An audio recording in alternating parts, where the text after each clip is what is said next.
Lieutenant general retired Faiz حمید کو باضابطہ طور پر چارج شیٹ کر دیا گیا ہے۔ ان پر جو چارجز لگائے گئے ہیں اس میں سیاسی سرگرمیوں میں ملوث ہونا، اختیارات اور سرکاری وسائل کا غلط استعمال اور افراد کو ناجائز نقصان پہنچانا شامل ہے۔ السلام علیکم ناظرین، میں ہوں فیصل حکیم اور میرے ساتھ موجود ہیں جاوید سمرو، اور آج کے ویلاگ میں ہم بات کریں گے آج کی سب سے بڑی خبر، اور وہ خبر ہے سابق D G I S I lieutenant general retired Faiz Hamid کے حوالے سے۔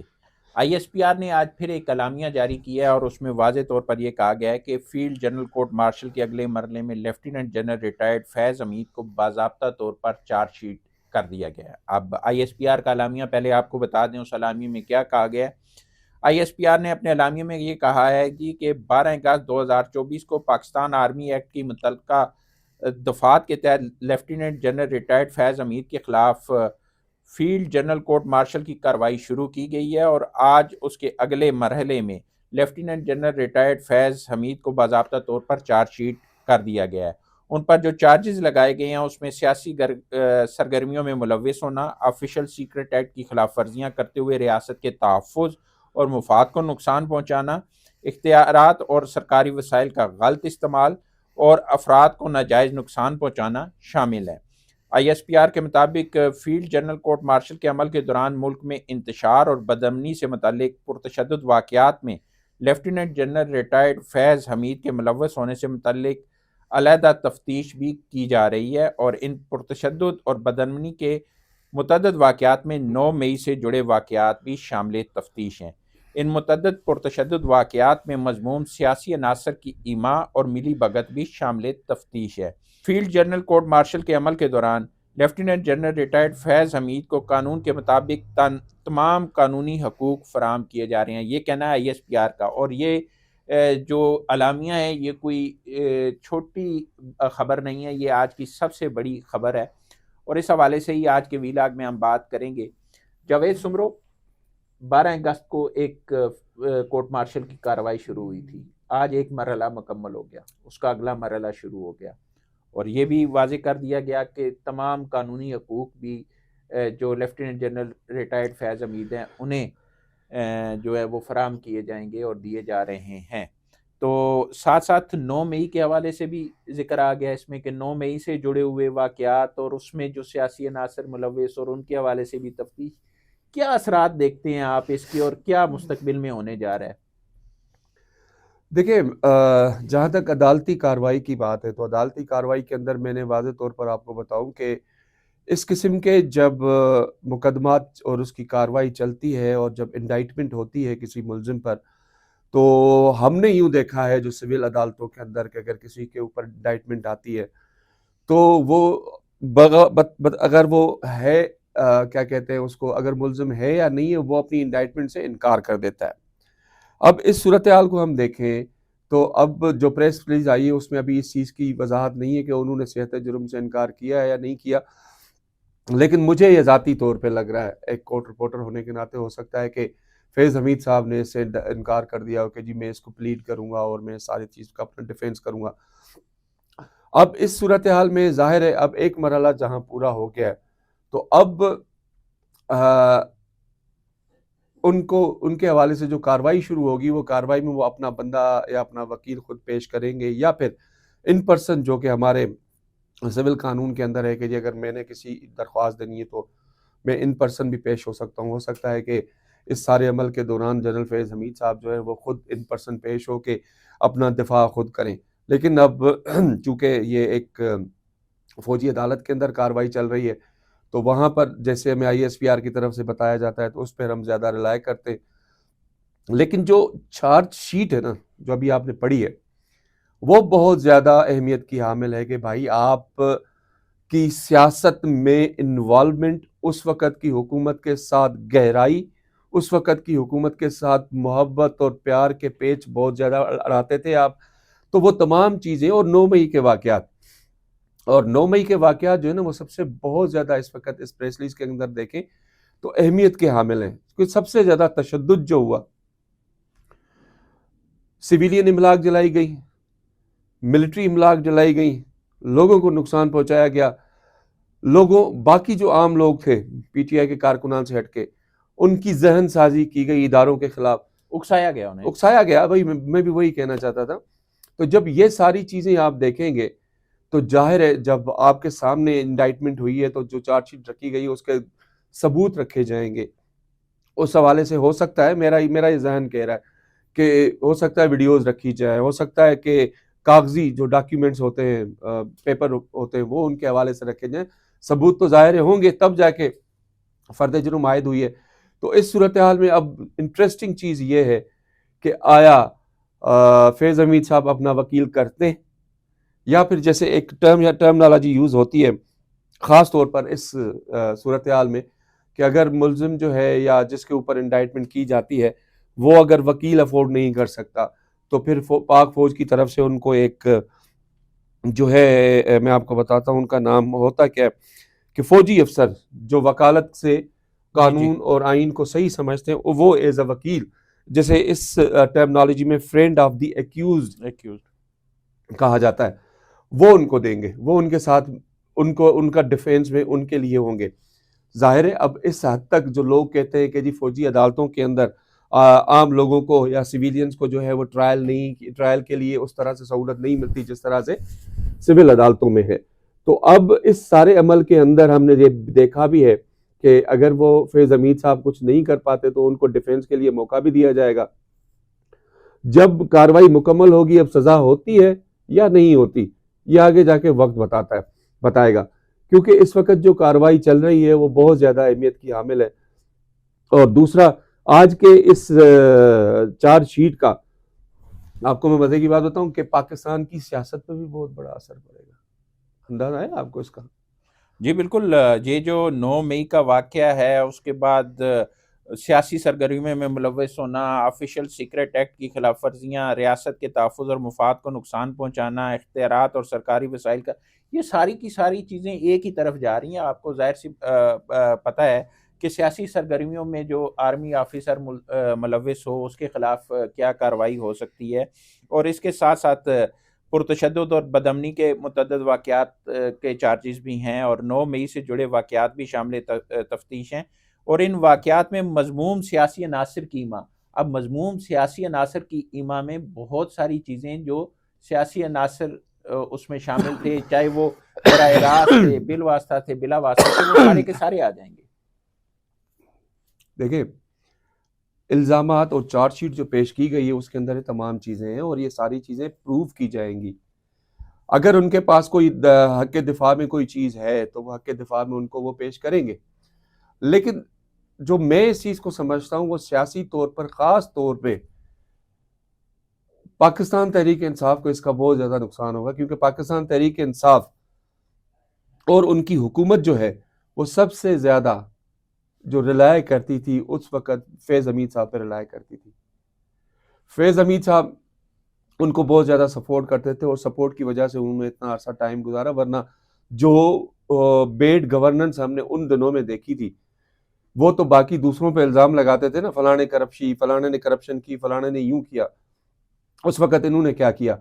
آپ باہر سے لوگ لے کر آ گئے، بے شک ہمارے پاکستانی بہن بھائی ہیں لیکن ان کو پاکستان کی اس صورتحال سے، پاکستان کی سیاست اور ماحول کا علم نہیں تھا. آپ نے باہر سے لا کے میں نام نہیں لیتا بہت سے لوگوں کے جو بعد میں عدالتوں میں بھی پیش ہوئے یہاں پہ اور سانس اور دمے کے مریض بن کے پیش ہوئے تھے، وہ لوگ آپ لے کے آئے. انہوں نے کیا تباہی پھیری، توشہ خانہ 1، توشہ خانہ 2، 190 ملین پاؤنڈز والا کیس، آپ یہ سب آپ کے سامنے. تو آپ نے تو کرپشن کے، میں یہ نہیں کہوں گا کہ آپ نے ریکارڈ توڑ دیا، لیکن آپ نے کرپشن آپ نے بھی، جبکہ آپ کا نعرہ کیا تھا کہ ہم کرپشن نہیں کریں گے، ہماری پارٹی انصاف کی پارٹی، انصاف کریں گے، لیکن آپ نے کسی طرح سے انصاف نہیں کیا.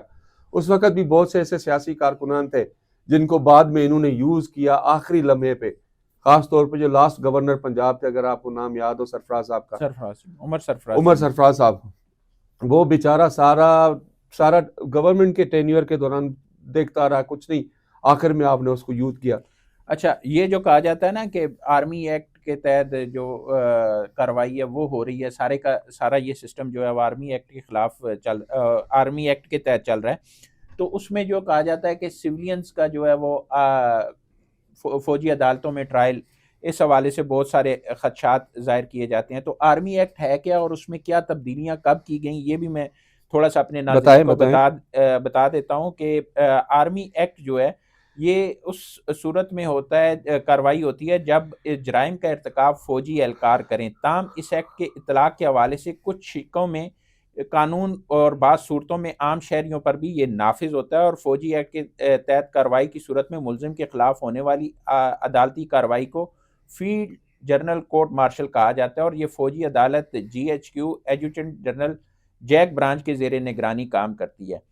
اس کا عدالت کا صدر ایک حاضر سربراہ فوجی افسر ہوتا ہے، اور استغاثہ کے وکیل بھی فوجی افسر ہوتے ہیں، اور یہاں ملزمان کو وکیل رکھنے کا حق دیا جاتا ہے. اگر ملزم پرائیویٹ وکیل رکھنے کی استطاعت نہ رکھتا ہو تو فوجی افسر اس کی وکالت کرتا ہے، جیسا کہ جاوید سمرو نے بھی بتایا کہ اس کو پھر فرینڈز آف دی ایکیوزڈ کہا جاتا ہے، اور یہاں ہونے والی کارروائی کے بعد ملزم اپیل کا حق بھی رکھتا ہے. یہ نہیں کہ یہاں پہ جو سزا ہو گئی اس کے بعد وہ اپیل نہیں کر سکتا، اس کے پاس اپیل کا سزا کے خلاف حق موجود ہوتا ہے.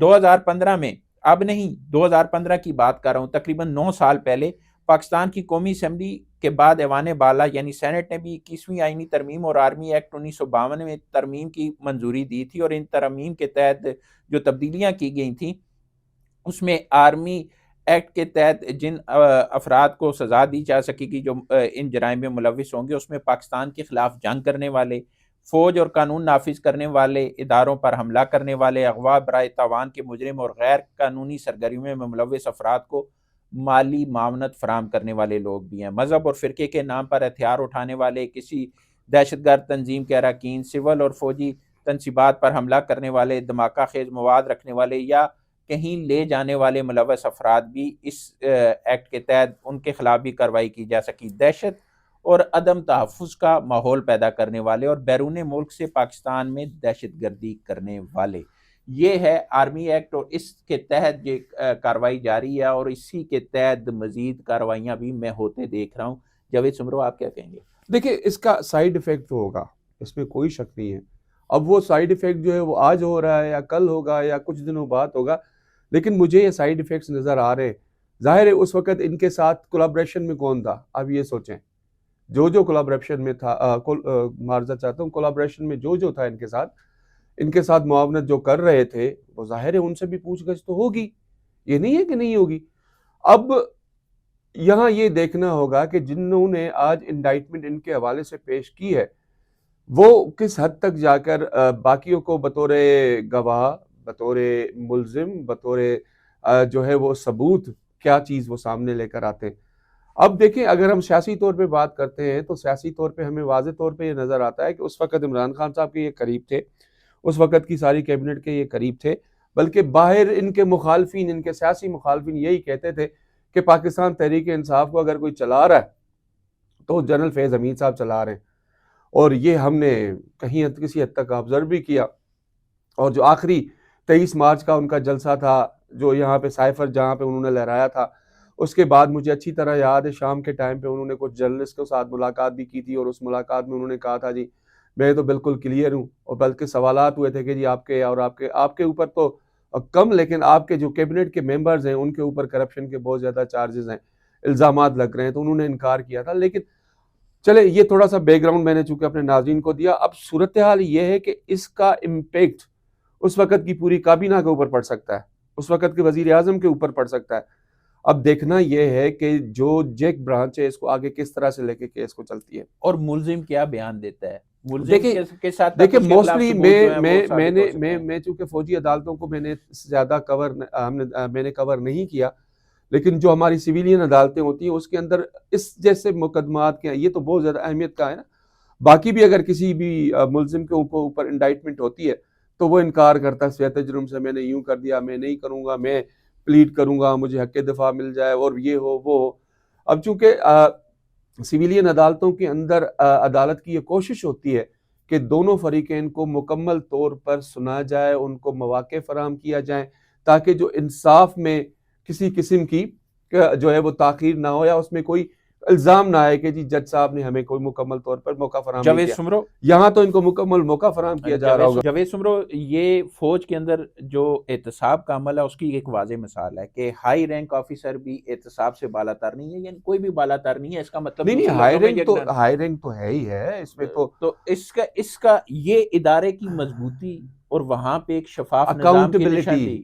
شفاف نظام. آپ وہاں پر اپنے سینئر سے، اپنے سب آرڈینیٹ سے پوچھ سکتے ہیں کہ جی آپ نے بغیر آرڈر کے، بغیر احکامات کے، ہدایات کے، اپنے سینئرز کے، اپنے سینئر کے احکامات کے بغیر آپ نے کس طرح سے کیا کام کیا، کیوں کیا. نہیں، جب سینئرز کے احکامات بھی تو آئین کے اندر ہوں گے نا. نہیں دیکھیں سینئر کیوں آئین سے اور اپنے جو پروفیشن ہے. نہیں پروفیشن رولز کے باہر جا کے کیوں دے گا. اب مثال دیتا ہوں آپ کو، اسٹا کوڈ ہے، اسٹا کوڈ کے اندر جو سویلین بیوروکریسی کے لیے اس کے اندر واضح طور پہ موجود ہے کہ جی کوئی بھی بیوروکریٹ جو ہے یا سرکاری ملازم کوئی ایسا جو حکم یا ہدایت اپنے سینئر کی نہیں مانے گا جو رولز کے اگینسٹ ہو. تو یہاں تو مکمل طور پر پاک فوج کے اندر اکاؤنٹیبلٹی ہے. یہاں پہ رولز کو فالو کیا جاتا ہے، یہاں پر سینئرز کی ہدایات کو فالو کیا جاتا ہے. اور ہم نے آج تک نہیں سنا کہ جو سینئر ہے وہ اس نے کوئی رول سے ہٹ کے کوئی احکامات جاری کیے ہوں، کیونکہ وہاں ان کو پتا ہے کہ جی اگر ہم کوئی غلط کام کریں گے تو ہمارا احتساب ہوگا. اور اس کی مثال جنرل فیض ہے. اس سے پہلے کبھی اس قسم کی کوئی ہم نے مثال نہیں سنی. نہیں، اس سے پہلے بھی ہیں لیکن وہ اس لیول سے نہیں ہے. مطلب اگر ہیں تو تھوڑے سے رینک نیچے. یہ تو بہت بڑا رینک تھا نا ان کے پاس، ڈی جی آئی اور جنرل تھے. اب صورتحال یہ ہے کہ اس سارے عمل کے دوران جو میں سمجھ رہا ہوں اس کے جو سائیڈ ایفیکٹس ہیں وہ سیاسی طور پر باقی جو پی ٹی آئی ہے خاص طور پہ ان کے اوپر تو پڑنا ہی پڑنا ہے. اب دیکھتے ہیں کہ آگے جا کے کیا رزلٹ دیتا ہے، کیا بنتا ہے.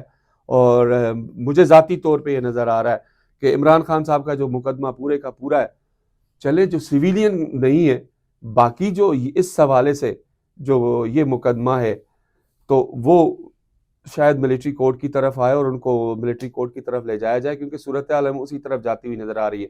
باقی رہی اپیل کا حق، تو پاکستان کا جو قانون ہے، پاکستان کا آئین ہے، پاکستان کے جتنے بھی فوجداری کے قوانین ہیں، اس میں جو ڈارلنگ آف دا کورٹ ہوتا ہے وہ ایکیوزڈ ہوتا ہے. اس ایکیوز کو انہوں نے مکمل طور پر کہا، تحفظ بھی دیا ہوا ہے. جہاں پر ایکیوز ہے وہ اس کو مکمل حق دفاع بھی دیا ہوا ہے. تو حق دفاع ان کے پاس یہاں بھی موجود ہے.